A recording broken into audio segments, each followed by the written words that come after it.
So, Mike Tyson, where are you? Mike Tyson, stand up. Mike Tyson is one of my buddies in recovery and one of the guys I call all the time. And one day he called me and said, hey, you want to go to Arkansas and see what they're doing down there in peer support? And I just wanted to go on a trip. So I was like, yeah, let's go. And so I jumped in the car and went with Mike, and he took me down. He introduced me to Jimmy McGill. Jimmy McGill at the time was director of recovery for the state of Arkansas. And we walked into the office, Human Services Department, and Jimmy came in a suit, and I was like, who's this old stuff suit dude? And he's like, hey, come on, let me show you what we're doing. And we jumped in his car, and we drove all over Arkansas. All over Arkansas. Because he's like, let me show you what they're doing in the southeast. Let me show you what they're doing in the southwest. Northeast. And we went. And the time we spent in that car, he told me about who he was, and I just fell in love with the guy. He is just an amazing, amazing individual. We share a lot in common. Used to be in music, used to be in trouble, used to be in a lot of bullshit. Yeah, it's getting late, I'm starting to curse. Time to get off the mic. So, I'm going to bring up one of my favorite people, who I met through another one of my favorite people. Thank you, Mike. Jimmy McGill. Hey.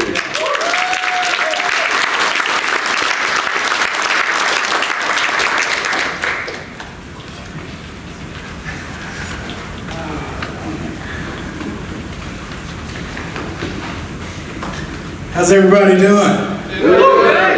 Man, I cannot believe this many people stuck around all day. What's up, RecoverCon?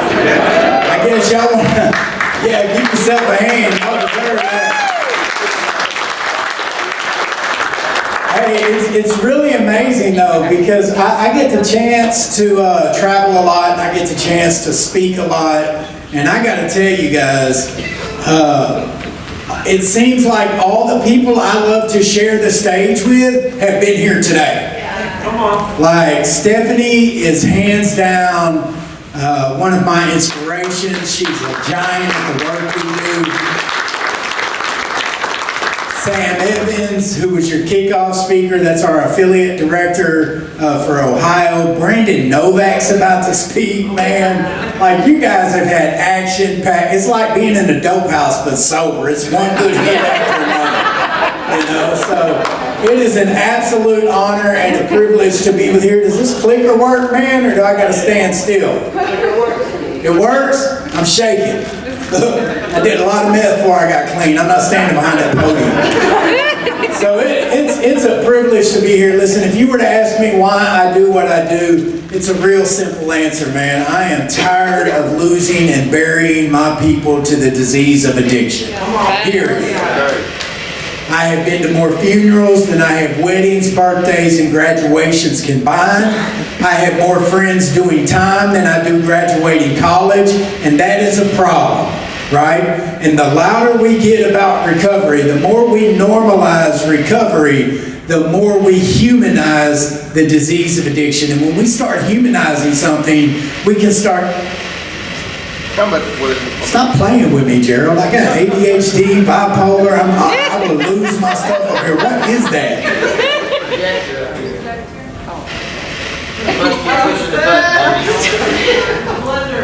Boy, I used to, I always feel like they watching me.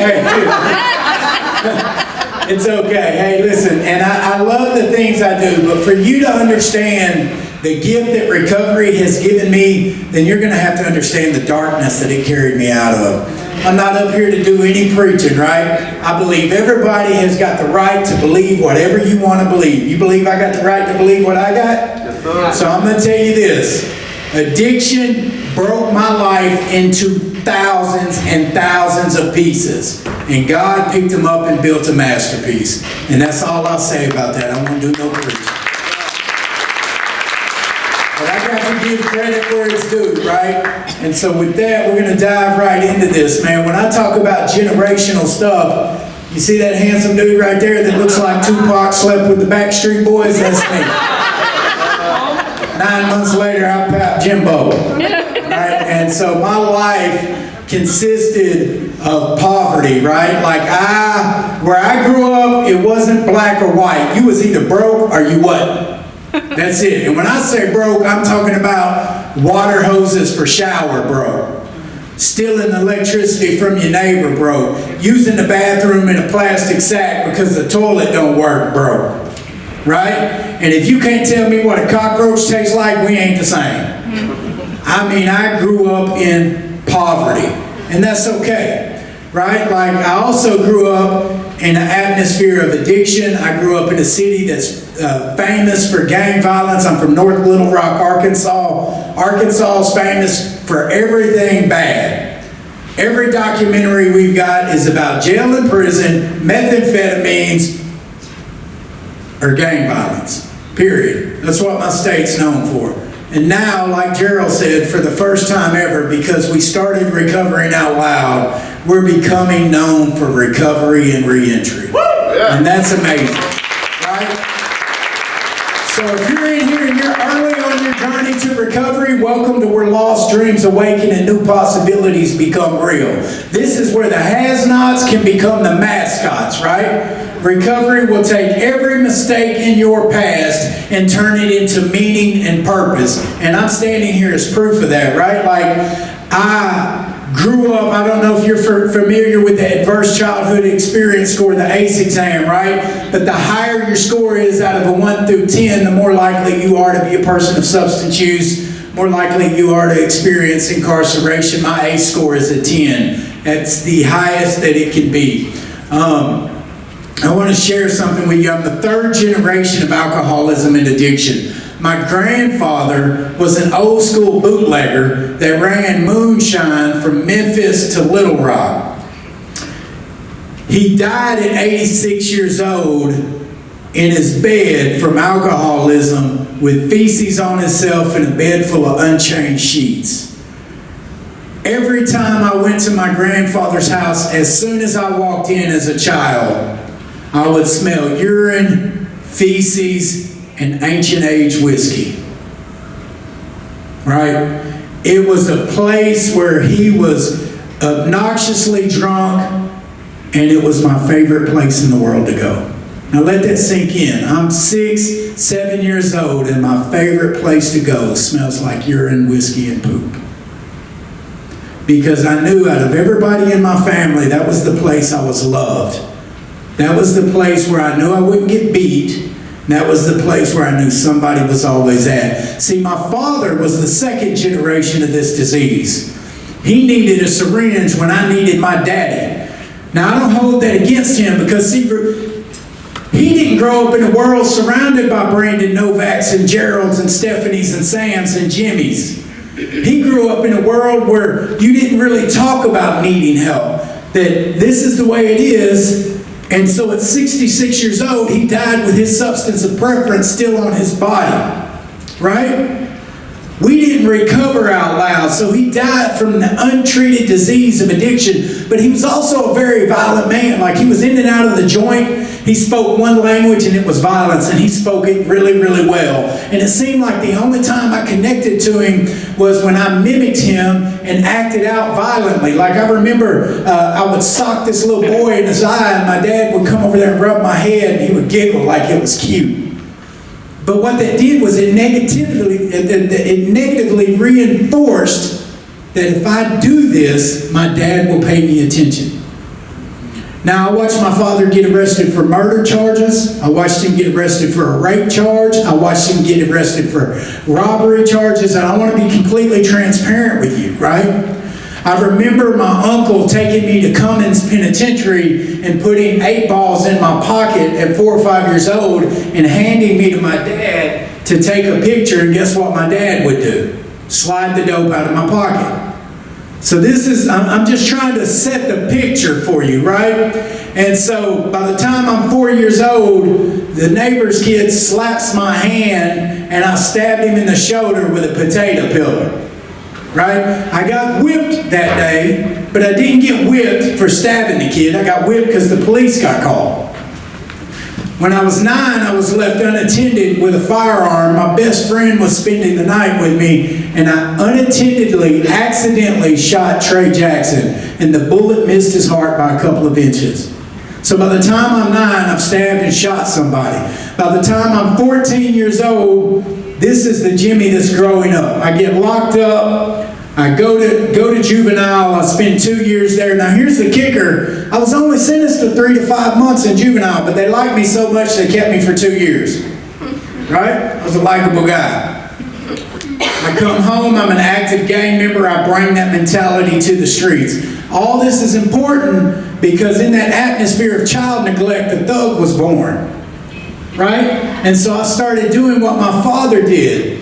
And so that is it. Prison was a part of my culture. I was desensitized to things that I should have been sensitive to early on. And this is me, man. I'm from a neighborhood that is predominantly black. I will tell you that. My dad and I were the only white kid. I was the only white kid for 17 blocks, period. I'm from North Little Rock. I grew up on 23rd and Pike Avenue. This is me incarcerated. Somehow somebody snuck a phone into visitation. I couldn't wait to take that picture because the image that you had of me meant more to me than I meant to me. Gangs, crime, addiction, that was my life. Now I want to share a couple of stories with you. These are real mugshots. Now this was before I was the eye candy I am today. That's when I still had some hair. But I can look at the pictures and I can see the sadness in my eyes. And I couldn't even identify the feelings that I had like I can today. And so I want to tell you, anybody here grow up using? Come on, let me see your hands. Don't be shy. I need your energy. We got to feed off each other, right? You don't want to be bored, and I don't want to bore you. So help me help you. Come on, David. Anybody got that one asshole cop where you're from? Now y'all want to raise your hand. So where I'm from, we got that cop. His name is Kirk Lane, right? Now this dude arrested everybody in my family, my daddy, my cousins, my friends. He was my neighborhood patrolman. He was abusive. He was a butthole. He was serious business. I watched this guy go from being a patrolman to a detective, to captain of the CID, which is the Criminal Investigation Division, to the chief of police, right? I just followed his career from the backseat of the police car, right? So I figure I contributed to him raising through the ranks. And I'm going to tell you, I was only good at 3 things. I was really good at getting high, I was really good at getting caught, and I'm really good at talking. That's it. Welcome to my life, right? And so this guy, I want to share a few stories with you, but it's so that you can understand the full circle that recovery brought. There is absolutely no glorification in what I'm about to tell you. I know that robbing somebody and going in their home is one of the worst things that you can do. I also want to preference this with I served every day of my time plus some. So this is only for the sake of how powerful recovery is. So I'm caught up in the grip of addiction, and I get up like any person who's untreated in their addiction, and I'm willing to do anything I got to do to get what I need to get. And so I'm living in a place called Gravel Ridge, Arkansas, so I go 30 miles this way, because my dad was a career criminal. You heard that part, right? He told me never use the bathroom in my own yard. That means don't hit licks, don't commit crimes where you live. So I'm going to be a thinker. You following me? And so I go 30 miles this way, and I break in this house. And there's this rare set of DVDs. For you younger people, that's the thing that movies used to be on. And it's a set of Japanimation. They call it anime now, right? But back then, it was really rare. So I grabbed this set, and I'm going to take it to Hastings. Y'all ever heard of Hastings? So back then you could take DVDs, music, and books into Hastings. That's how bad in addiction I was. I'll sell a book for $2, right? And so I go into Hastings. Now check this out. I'm thinking, right? This is my best thinking in active use. I go 30 miles this way to hit the lick, and I'm going to go 30 miles in the opposite direction to sell them, because I'm a thinking type of criminal, right? Now, I could have went to Hastings in Jacksonville, North Little Rock, Benton, Searcy. I could have went to any of them. I go in there, boy, hey, what's up, Kim Funk? ankle monitor on. I know I'm home now. All right, so we're living right where y'all supposed to be, up front on Critical Road. Hey, listen, I know I need to talk to y'all. Look now. So I lay these DVDs on the counter, and this dude says, hey, it comes out to $1,200 something. I'm like, ooh, shit, boy, I done hit a lick now. I'm getting an 8-ball, a hotel room for a week. I got a plan, you hear me? So this man, he ain't got enough money in the cash register. He calls his manager over. The manager comes over and he says, oh man, you've got exquisite taste. Do you know how rare this is? I've got this same disc. And he turned the page and he said, man, I've got this one too. And he turned the page and he said, oh man, where did you get this? I said, they're mine. Why? He said, hang on, I gotta call my house. Of all the houses I could have robbed, I robbed that man's house and sold him his own stuff. So you want to talk about the student? Now I got you laughing. Now you want to be friends. Boy, you look like you still got warrants. It's okay, I've been there. Listen, I done give them my ID, Ryan. I done give folks my ID. I ended up getting 7 years. So in Arkansas, you do 2 months on each year. So I did 14 months on that sentence. But here's the kicker. I need you guys to stay with me. Guess who the cop was that arrested me? Kirk Lane. I go to prison. I do. Now, by the time he gets me, now granted, you know how it is. When you active in use, your perception is really screwed up, right? Like, if you let me drive your car, David, technically I co-signed it. You know, if you let me sleep on your couch, I'm your roommate. I'm here. We in a lease together. You know what I mean? Like, my thinking is not up to par. So I think I'm the flyest thing since an airplane, but I look like The Walking Dead, right? Like, I mean, I'm bad. So by the time he gets me, I'm zombified. I go to prison. I do this 14 months. I come home. They don't offer me any help while I'm incarcerated. This is one major point you need to hear. I do 14 months. I come home with an untreated disease and no services. So with an untreated disease and active addiction, what do you think I do on day number 2? Get high. I go do what we do. So this time, I've learned my lesson about Macon, Arkansas, Matt. I'm going out here to Scott. That's 40 miles in a new direction. But this time, I'm going to take 2 friends with me because I'm a lazy crook. So I go 40 miles out here and I break in this house. And while they're loading up the safe, David, I'm going to go take a smoke break in the garage. So I go out here and I'm smoking my Newport and I thump my cigarette butt down. And we get away. 2 months later, I get a knock on my door talking about a burglary and DNA because these folks didn't smoke cigarettes. So when they saw this cigarette butt in their garage on the day they got robbed, guess who got the charge for being the dumbest criminal in Arkansas? Guess who arrested me? Kirk Lane. Guess how much time I did? All of it. I should have done all of it. They gave me 7 more years. I went down there, I did 14 more months. I didn't get any help. Point number 2, y'all. No help. I'm being released again. Now at this point, I've been to prison 3 or 4 times. I'm being released again with an untreated disease. Guess what I did? I got high, but this time, David Wood, I ain't breaking in houses. I'm going to sell dope. Right? That's my thinking. And so, I told you I lived in a predominant black neighborhood. I'm literally the only white family for 17 blocks. It's me and my dad. Right? I come out on my front porch in an A-frame t-shirt, prison ink on both sleeves, and I sell some dope to a confidential informant. It was the easiest case in history to identify me. Right? Like that, I stood out. Guess who arrested me? Kirk Lane. Guess how much time they gave? 7 years. I like it. You following the story. So I go down there and I do my time. I don't get clean then. But Kirk Lane arrested me at my worst points in my life. So when you talk about, I'm going to say a word, addict. And I stole this from Stephanie, and she's got a wonderful workshop called The Recovery Language. If you ever get a chance to do, I told you I learned from you, Steph.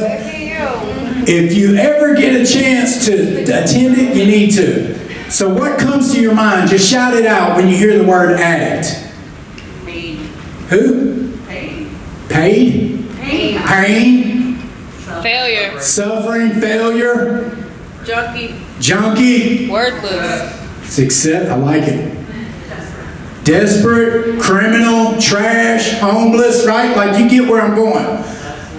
Listen, I fit the bill for all the stigmatizing thoughts that just came out of our minds, right? That's what Kirk Lane saw when he arrested me.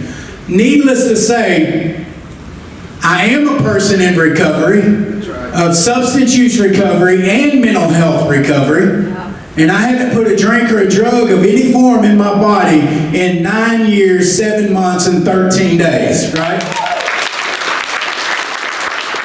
I'm also in recovery from mental health challenges, and that looks like regular therapy and mental health medication for me. I actually have 2 or 3 personalities, but you're safe, we're all sober. So I just want to put that out there, right? Now, my life today as a person in recovery looks very different than it did in the stories that I was telling you. I want to tell you something. At 18 months of my recovery journey, I got asked to come speak at the state capitol. I started recovering out loud on social media. The next thing you know, I had a viral video. Next thing you know, I got hundreds of thousands of followers on my platform. And so I get an invitation to come up here and speak. And so I go up to the state capitol. I'm in a recovery shirt. Y'all know how we do it. It says from the streets to the seat. You know what I mean? Like it's very. I got a hat on backwards. Everything I'm wearing came from City Trends. Like you can't tell me nothing. And now I get to the capitol, and it's the head of the DEA on stage. For Arkansas, Oklahoma, and Louisiana. I'm scared. Listen, I'm still traumatized. I'd been to prison 6 times, had 19 felony convictions, and did 13 years in and out of the joint, 2 years in juvenile. You know what I mean? Like, I'm traumatized by law enforcement at this point. Beside him is the head of the FBI for Arkansas. And now I'm kind of nervous, Brandon. And beside her was the governor's senior advisor. And then I looked up, and here come this tall, bald-headed son of a biscuit. And he ain't got no badge on. He ain't got no gun on. He's in a 3-piece suit with a government pin on his neck. And I said, Chelsea, that's my wife's name. I said, that's Kirk Lane. She said, no, I thought he'd be bigger. I said, that's him. And I walked right up to him. What's your name? Ethan. I walked right up to him, and I said, man, I've waited a long time to say thank you. I just want you to know that the work you do matters, and it's really good to see you. And this is what he did, Ethan. He said, it's really good to see you too. And he walked off. And I knew right then that he had no clue who I was. Why is that important? Because the man who saw me at my worst 3 times, the man who saw a career criminal who would die in addiction no longer recognized the person recovery had transformed me into. That's why that's important. That's why that story is important. That night on the Capitol, I cracked jokes on Kirk, and I turned around and I seen it go off like a light bulb. And he come up and he bear hugs me, and he knew right then who I was. And from that moment on, it was cops and robbers with a happy ending.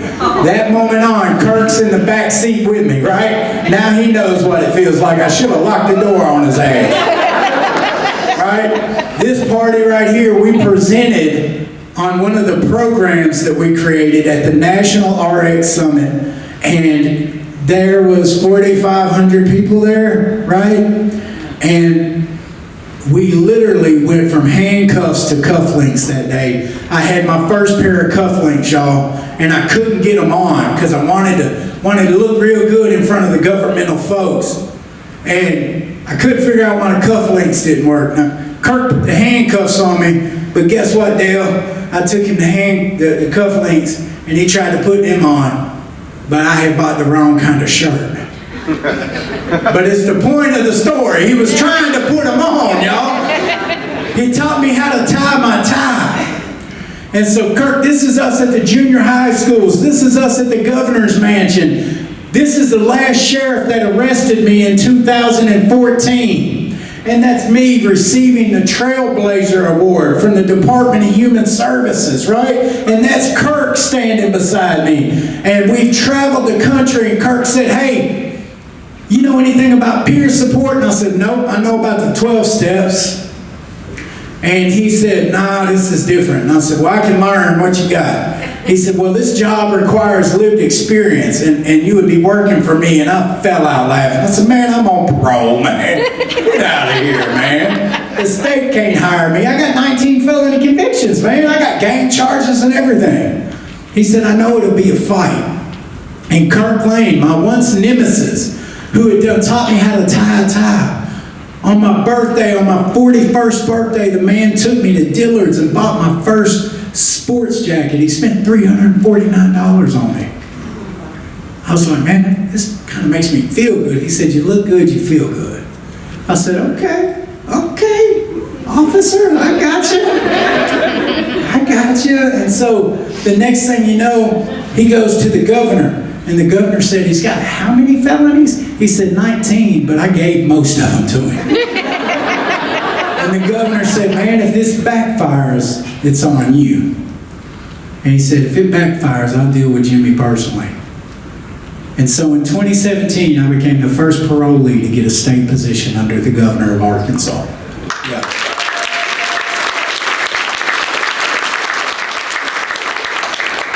That sheriff right there, the last one to arrest me, was the first peer recovery program I created. In the last jail I was in, I created the first peer recovery program in the state of Arkansas in a jail. Now, I want to tell you a little bit. I'm trying to watch the clock. I know we're behind time. So you guys just stop me when you need me, Gerald, and I'll wrap it up. So we took $50,000 and we started a peer recovery program. Because see, I don't know about you guys, but I was if you've ever done time, you know that knucklehead that you did time with? The one that was always in the middle of some mess? The one that had a set of dice and was cutting on sixes? The one that if there was a riot, he started it. If there was a knife, he made it. If there was cigarettes, he snuck them in. That was me, right? Like, I am not the type of guy to sit on my rack and do easy time. I'm the guy that turns a 1-year sentence into a 10-year bid. That's the kind of time I do. So when you get out of line with me, or you try me, or you question my integrity, my first thought is not to stop, cultivate silence, call on God, find a moment of serenity. Now, my first initial thought is to drag you through some changes. Right? Stuff you see on TV. The miracle of recovery is that I don't. Right? And so I say that to say, most of these guys in this picture, Brandon, I think you were with us that day, man. There's John with us. Yeah, we filmed that day. So that's literally, I grew up with almost everybody in that picture. I shot dope with them. I did all the things with them. So for them to hear a message of hope coming out of someone they knew was authentically from the gutter, it hit different. And so that $50,000 we took to create that program, and it was funded by STR grant. Now here's the guys out of that first program. That program is still running today, 6 years later, and it's still at a 74% success rate. And we measure it, we follow up, right? Like, I'm talking about quantifiable data, Gerald. I'm not talking about saying something and not having stats to stand on. So here you go. Here's where it kicks. We took 16 men. 12 of those men had not reoffended from that first program. 12. Now here's the kicker. These were people who didn't qualify for specialty courts. These were guys who, as soon as you turn your head, would rob in your car. Like, they don't fit any program. They were bound to go back to prison. They'd already been 3 or 4 times. They would get out of jail. Within 3 days to 6 weeks later, they would be back in the same jail for up to a year. That had been their pattern for multiple years. And so, in Lone Oak, it costs $56 a day to house an inmate. 12 times 56 is $672 a day. Times 12, or times 30 is $20,000 a month. So $20,000 a month times 12, which is 1 year, is $241,000. That's how much we saved that jail in housing fees for those returning citizens who went through the recovery program. That was year one. Now, they'll argue with a lot of stuff, y'all, but they won't argue with no money. They want to be reelected, right? And Doc, you were talking earlier about recovery being cost effective. I was so glad to see that, because it is. So now that program has expanded to male and female, and it was so successful that under Kirk Lane's leadership, I was given the funding to create 54 programs that are all authentically recovery based. Right? Yeah. A felon on parole with 19 felony convictions, and I had 10% of the substance use block grant, 10% of the mental health block grant, and 10% of all discretionary grants. I had a bigger budget than SAMHSA had. Woo! No.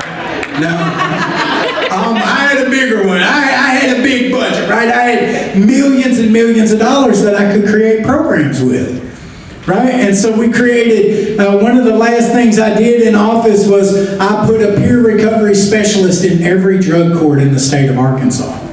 We built the Arkansas Recovery Housing Initiatives. We funded peers in emergency rooms. The PACT project was that first jail program. We started a women's program, just like the men's program. 16 kids were removed out of DHS custody and given back to their mothers. And those mamas need their babies, and those babies need their mamas. How do you put a price on 16 women finding long-term recovery and getting full custody of their children? That's the type of success we were seeing. And so here's all the jail programs now in Arkansas, right? All because of the work that recovery people do. Now I gotta say this, as my governor left, Kirk Lane transitioned to a different job. At this point, I had been the director for the Office of Recovery in Arkansas. I had a 10-person staff. My staff had face tattoos. They were gang affiliates. They were people that you would not see in an executive office in downtown Department of Human Services. Welcome to recovery. This is where we do the impossible, right? Absolutely. And so that day, shortly before the governor left, he pardoned me. So, yeah. Now I gotta say this. I have not encountered anybody else yet that has been to prison 6 times with that criminal history as extensive as mine that received a full pardon. I want to say this, that pardon wasn't necessary. It makes for a cool part in my story, but I was already pardoned by God. I was already pardoned by recovery. And fortunately today we live in a world where recovery unlocks doors that were once shut, and I was never hindered by my criminal history at this point. At this point, when I received that, I was already a homeowner, a business owner, an author, a speaker. I was all these cool things because recovery had made that possible. Now, shortly after Kirk left, it wasn't the same. It hit different. It wasn't cops and robbers no more. My father figure, once officer who arrested me, was not there. And so I turned in my resignation. Because along the way, I started a 40-bed recovery center for guys like David and Matt who are here with me. And I love y'all. And I turned in my resignation, walked away from my pension, my insurance. Everybody in the state said, man, you are crazy. You have built a kingdom. And I said, and once you leave it, you know, it wasn't the same without Kirk. The story was done. The story was done, and it was time for a new book, right? And so this is what my life looks like today. I talked to you about my childhood, right? Growing up, needing my dad. This is my 14-year-old whiz kid. This is Carter. He's my son. He's got a game room, and I didn't steal anything in it. He plays on the football team. He goes to a private school, and his goal is to be an astrophysicist. Wow. Yeah. I'm his favorite person in the world. He's this tall, and he still holds my hand in the store, which is really weird. And I'm like, quit, man.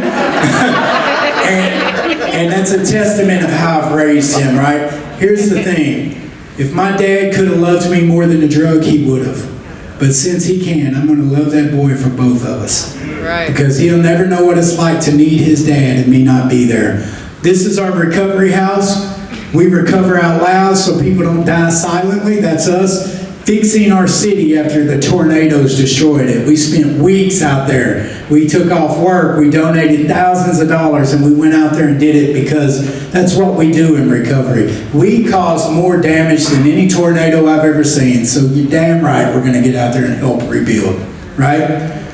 These are my guys. This is Kai Fung. He passed away from an overdose, but they were on a trip with me like these guys were. We do things different at Next Step. Right? We try to make recovery fun. We ride four-wheelers, jet skis, jump out of airplanes. We fly, I said, I'm not, they can, but, we do some really cool stuff, man.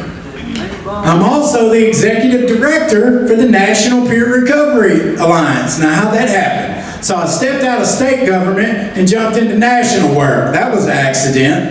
And so it's really cool. So these purple states are where MPRA is at and have emerging affiliates out of them. We now have a network of peer recovery specialists, 15,000 deep, that we can contact with an email. So when it's time for us to get loud, like we did in Illinois when you guys were left out of the document by the Human Services, we were able to move quick and get you guys included by advocacy, right?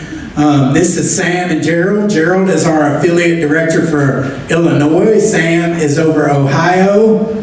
Stephanie is on our advisory board. We have got an amazing team at MPRA. And so now I get to focus on what I did in Arkansas at a national level, right? And that's what I want to do. So this is me with Bill Clinton. Yeah. Hey. So I got to tell you, I want to tell you a story. I know it's getting time, right? But as I was leaving prison that last time, man, I had 2 COs on. You know anything about that? I had 2 COs walking me out.